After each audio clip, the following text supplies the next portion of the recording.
The BioVortexer is a powerful battery-powered grinder and stirrer offered by BioSpec Products.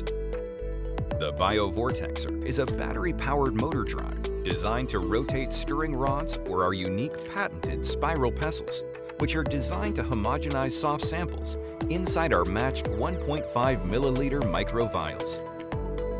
To attach one of our stirring rods, push the wide end of the white rubber coupler onto the drive hub of the BioVortexer. Then insert the end of the stirring rod into the other end of the coupler. The stirring rod is held in place simply by friction.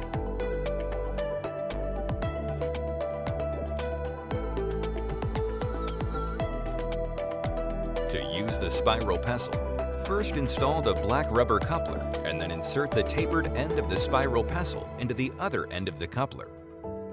Start processing by placing your sample into the matched 1.5 milliliter microvial along with some buffer.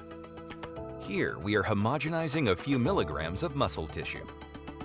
Be sure to insert the spiral pestle or stirring rod into the tube before operating the BioVortexer. Then push the lever on the back with your thumb. Note how the Spiral Pestles' unique spiral grooves force the sample down to the bottom of the tube, where the homogenization is most efficient. In just 10 to 20 seconds, your sample will be completely homogenized.